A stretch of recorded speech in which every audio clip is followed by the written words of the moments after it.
Hello and welcome to another episode of It Came From the Page. And today we are going through all of the books that I read in July.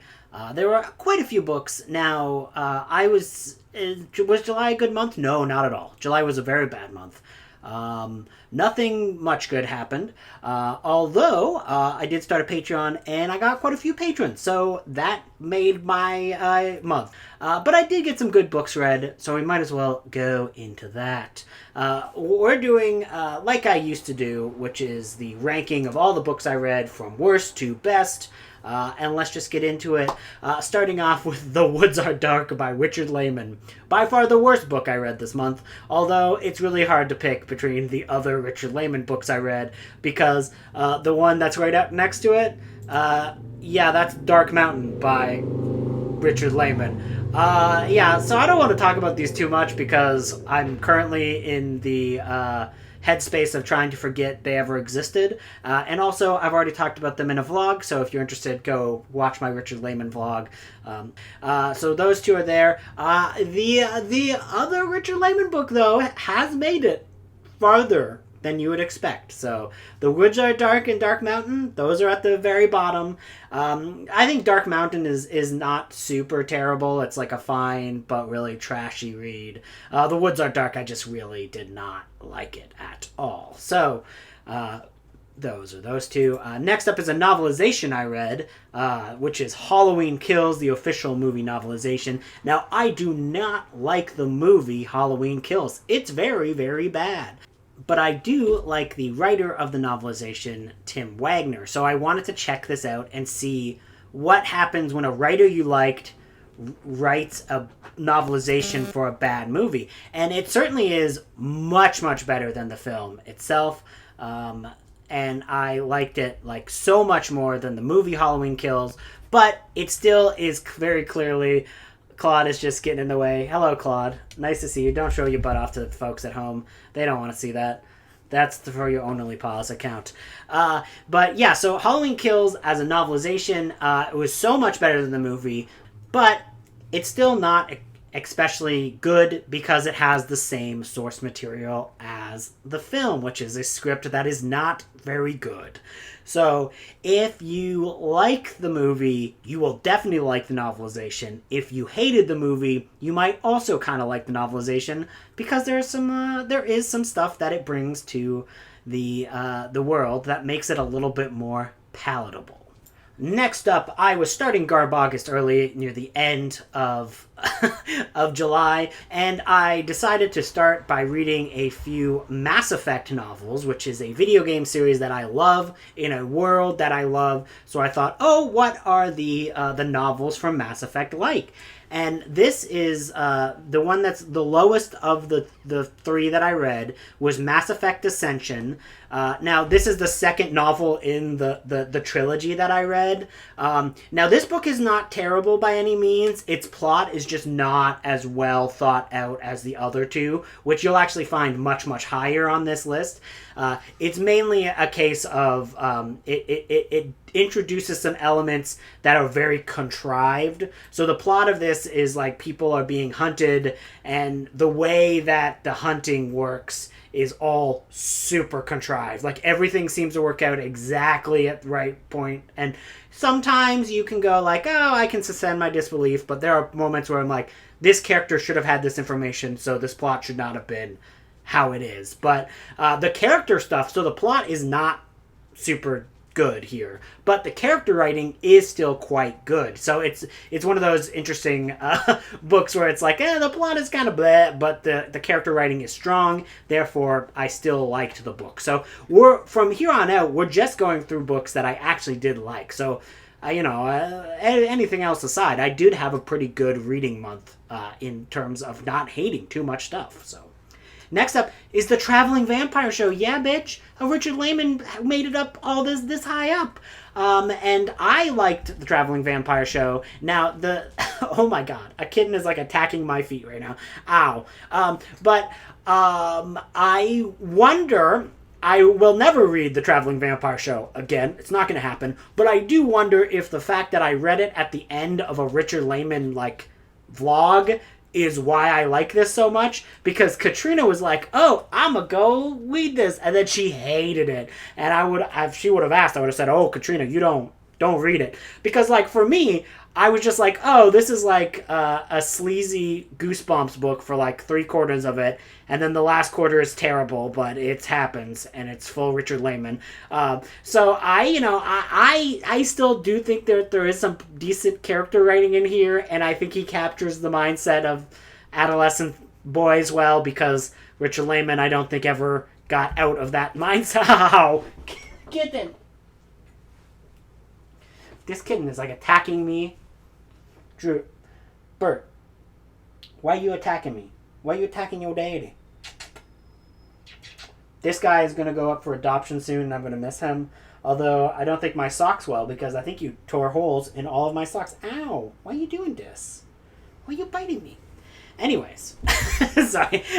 Like I was saying, I like the majority of the Traveling Vampire Show, although I will be most interested to see what Kelsey thinks, because I sent this to Kelsey on Slime and Slashers, and she is the one who, like, because I was like, oh, this is pretty good until the last quarter, and then Katrina's like, this is awful, and it's all terrible, and it's bad, bad, bad. So I'm like, it will really depend on what does Kelsey think of this, and that is what I'm most interested about the Traveling Vampire Show.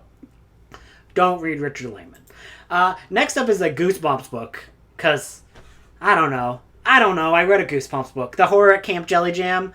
It's a stupid book, but it's fun and dumb. It's like a Goosebumps book. I enjoyed it. Like, I don't know. R.L. Stine is like a weird dude, and it was a weird plot in this one. Like, when you get to the last, like, the reveal of this one, I'm like, excuse me?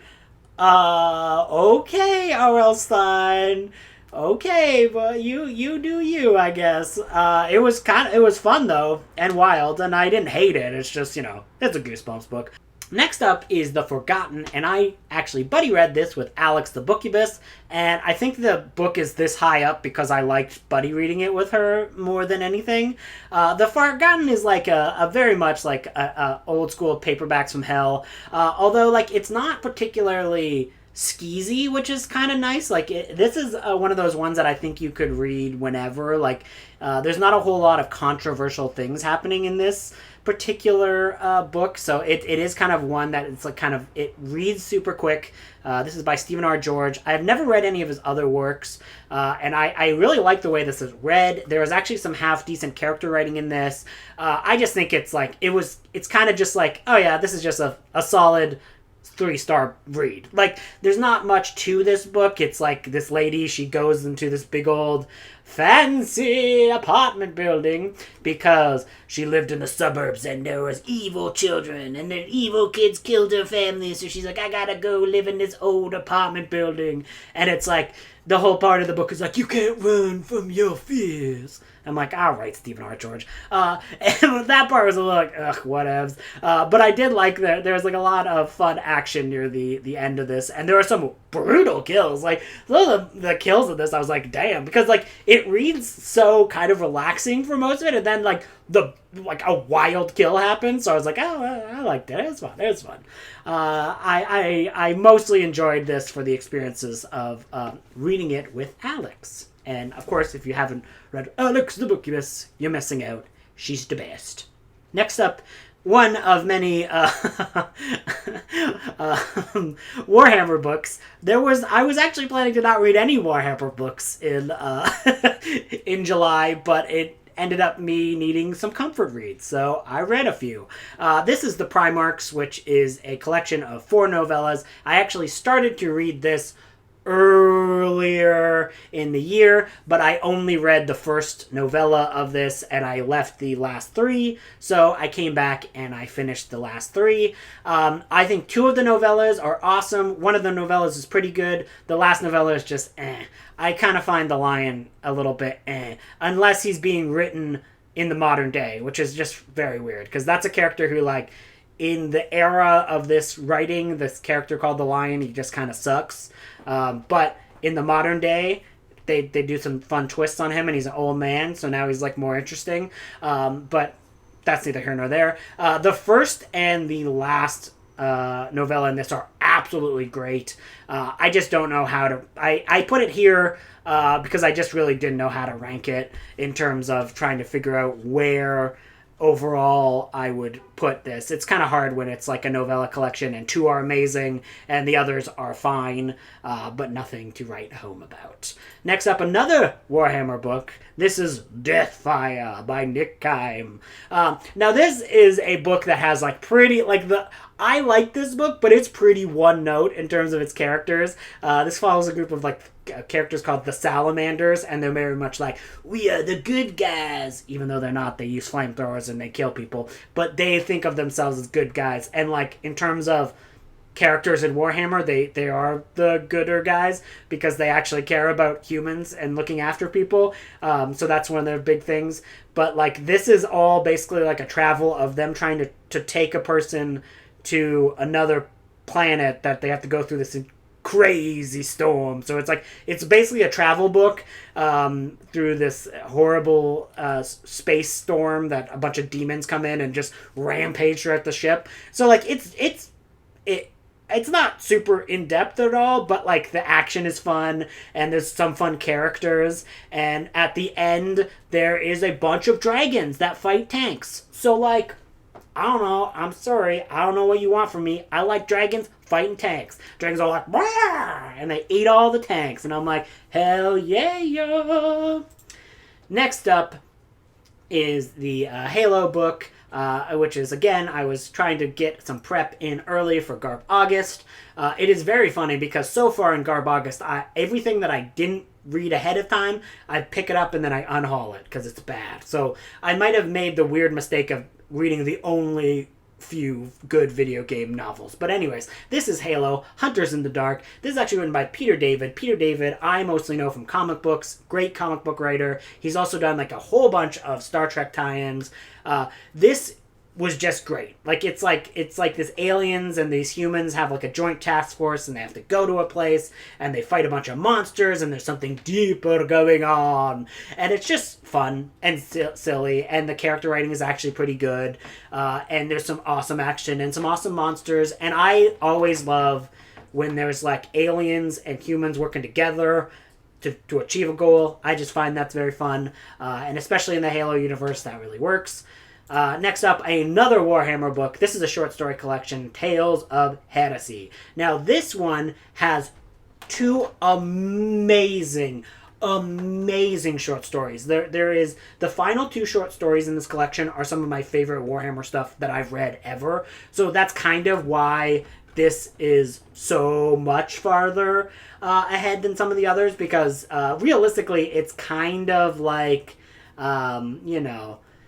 it's kind of like in the same overall quality as the Primarch, so it could really just go right there, because like some of the shorts are kind of like but the last 2 are really, really good. So I gotta give props to that. And also what's nice about this is that this is written early on in this big series called the Horse Heresy, and it goes to show you that this one does a lot of work to show you like the quote-unquote good guys in this war are also terrible people. So it does the thing that I think is important when you read Warhammer books, which is like, no, these guys are also really bad. Everyone's bad in this situation. So it's bad people versus bad people. And I think that's what makes the Warhammer universe interesting, because everyone is a bastard. Next up is the very first Mass Effect book I read, which is Mass Effect Revelation.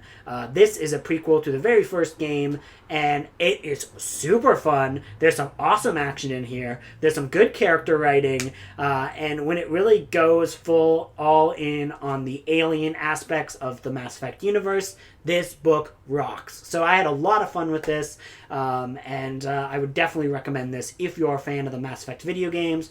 If you're not, I think you could still have a good time reading this book, because it is just a pretty fun sci-fi book. But I do think that this is one of those books that probably works best if you go in with the foreknowledge of the video game series. So a lot of video game tie-in books, I don't think they really work outside of having pre-existing knowledge going in. Although this one maybe I would be interested to sit this one in front of somebody who's never read a Mass Effect book and see. But overall, I like this book quite a bit. Now I have extra information going in. Another Warhammer book. This is one that I actually bought because it is a zombie tale called CADIAN Blood by Dembski-Bowden. I originally bought this, so I was planning on reading this for Kat's Zombie-thon, Kat's Novel Adventures, her Zombie-thon earlier in the year. I just didn't get to it on that month, and I was kind of bummed that I never got to it, so I got to it now. And it's a very fun zombie tale with pretty great character writing, and it just... Aaron Dembski-Bowden really brings a sense of character and a sense of reality to the Warhammer universe, which is a very over-the-top, silly universe. And he kind of tackles ideas and goes, how would this actually work out if it played into a real-life situation? So, for example, in Warhammer, there are these, there are the ground troops, and then there are these people called the commissars, who are definitely based off of military generals in Russia. I'm not sure what time period, but basically, they tell you to do something, and if you say no, they'll just shoot you. And there's a great moment in this where, there's this squad of dudes who are all, super close and super tight, and this commissar is like, you better do this or I'm gonna shoot you. And basically everyone else in the entire platoon, they just put their guns at the commissar, and, I was like, oh, yeah, that makes sense to me how that would work in real life. If you're, threatening to shoot someone in the head and all of his friends are around and they also are armed, they're just gonna point the guns at you, and then the commissar is like, or we could not do that. It's very funny. It's really good, and I think it makes it adds some reality into this world. And also the zombie stuff was super cool because they're all plague-borns and stuff like that, and the action is awesome. I really like this one, so I would definitely recommend it if you're looking for a fun zombie tale in a space setting. Next up, the last Mass Effect book is actually my favorite, which is Mass Effect Retribution, the third book in this Mass Effect trilogy. This one is written right before the video game Mass Effect 3, and it is great. I really love Mass Effect 2 and Mass Effect 3. Those are two of my favorite video games of all time. So all of the characters in here and the character writings, some of these are people that I know from the video games. Others are characters that were only in the earlier two novels, but I have an attachment to them as well. It kind of just, to me, it seemed like it tied up everything that the author was trying to get through in this universe. There is apparently a fourth book written by a different author that takes some of these characters and does more with them. But it's got some of the worst reviews on Goodreads I've ever seen. It is a video game tie-in that was so bad that the publisher and the video game company had to issue a public apology for it. So I was like, wow, I think I'm just going to end at Mass Effect Retribution and end this series on a high note and just imagine in my head what these characters do afterwards, because I'm not reading the one that has terrible reviews and is by a different author. Next up, another Warhammer book is ANGRON, the Red Angel. This month was very frustrating and a lot of angriness. So, of course, I wanted to read about a character called ANGRON, who is this giant red demon man who is in charge of a group of psychopaths who rampage throughout the galaxy because they're very angry. I love this book mainly because there's a lot of the inner workings of what it would be like to live in a ship where everyone is absolutely maddeningly angry and could kill you at any time, but you still have to do all of the ins and outs of running a spaceship. It just makes the entire thing a lot more interesting of there are all these really interesting elements of there's a ghost and the ghost is yo, stop being angry. I'm going to make sure that this place holds itself together. And it's just very fun how there's ghosts, there's demons, there's freaking exorcism giant grey knights. it's awesome. It's really fun and silly, and it actually has some pretty great writing in it. And yeah, I had a good time with it. There was some like dark writing in this too. I'm like, oh god, I gotta slow down. It actually took me a few reads on this one because this is not a very long audiobook, but I had to spread it out over a few days because some of the stuff where it's in this character's heads, I'm like, damn, this is like super dark, and it's like actually affecting me. So I'm like, I'll spread this out over a few days. But I really, really like this, and I would definitely recommend it.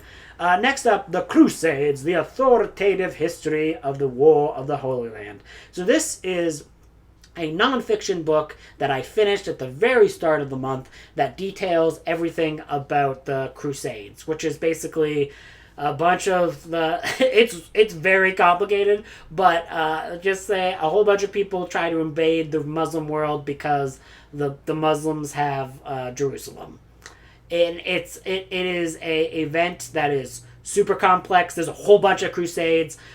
You can really figure out why the third crusade is the one that people actually know about with Richard the Lionheart and all those, because it's the most straightforward, and like it is the one that like makes the most sense, and is the easiest to follow, because like the other ones, there's a whole bunch of like failed crusades where like, oh, we're all gonna go and do this, and then they like they like hit a terrible set of circumstances and just absolutely fail.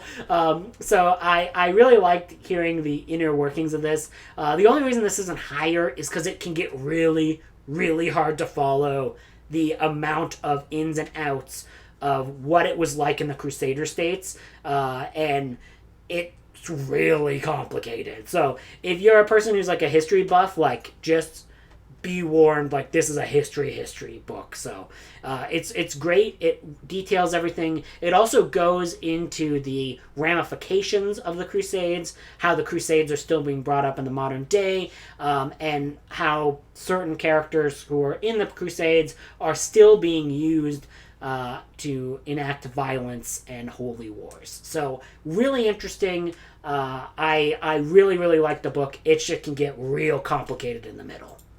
Next up, another Horus Heresy book, The Unremembered Empire. I really like this book. This is written by Dan Abnett. Anytime Dan Abnett is writing something in the Horus Heresy realm, it's always good. He knows how to write this world the best. And I had a great time with this. A lot of this is detailing some of the more behind-the-scenes features of this world, where it's like, yeah, how do you make sure that like you're able to feed all these crusading hosts, and how do you make it so that you can deal with the inner workings of the politics of like hundreds and hundreds of planets all existing together in a joined universe kind of thing. So there's a lot of ins and outs and a lot of like housekeeping in this that I really liked, like going into the more inner political aspects of the world of Warhammer that I thought was really cool. And also there's some great action in this, so I had a good time with this overall. A lot of fun. Next up, my very first cozy mystery, Nacho Average Murder. This is written by Maddie Day. This is a cozy cat mystery.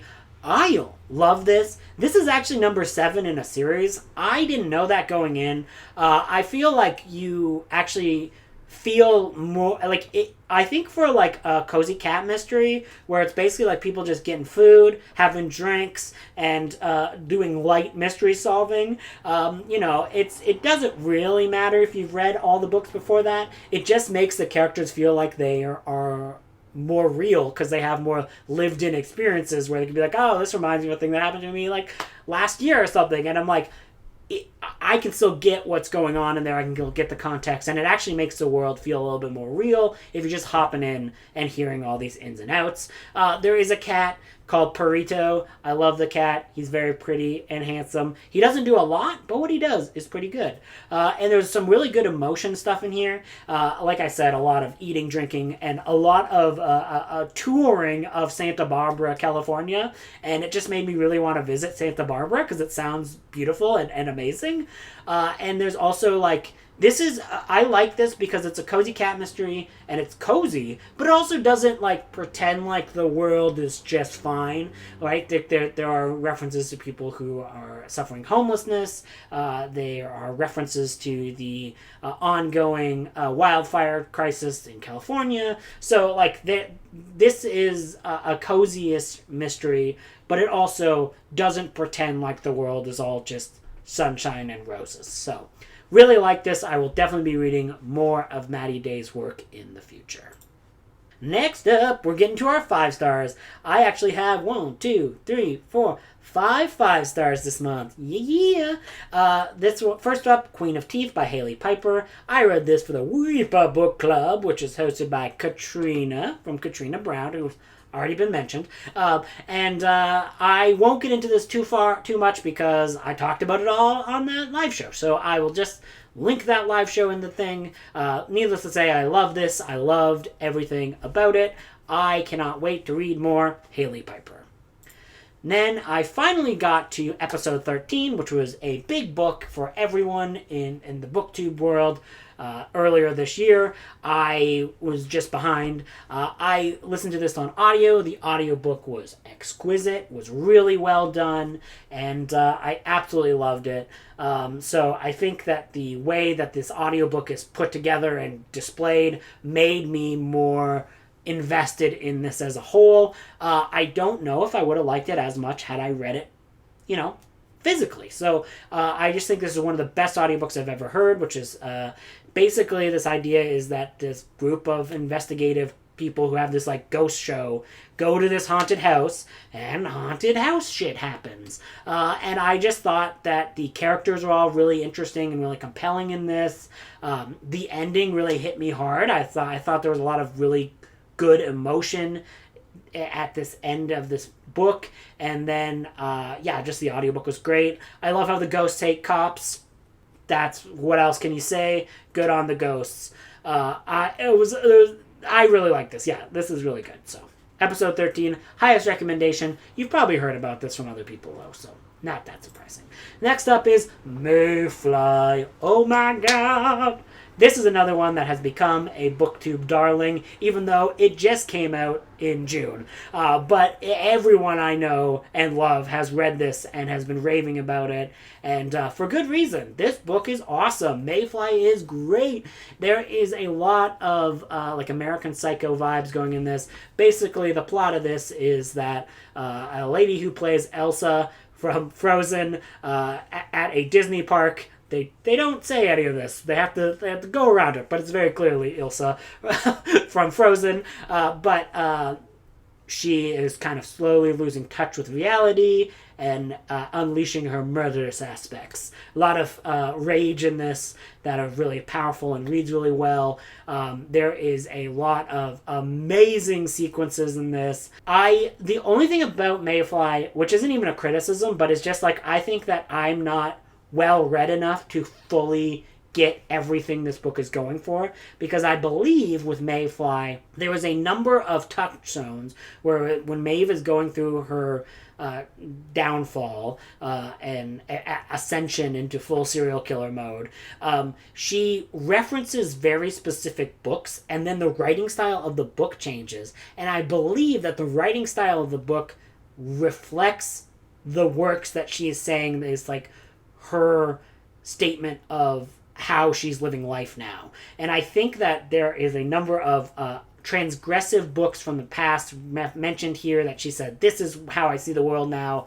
And then I believe the book takes the framework and writing style of those works, because I especially noticed with American Psycho near the end, and I haven't read American Psycho, but I have seen the movie, and it very much seemed like the style of writing was reflecting that. So that made me think that that was happening throughout the book.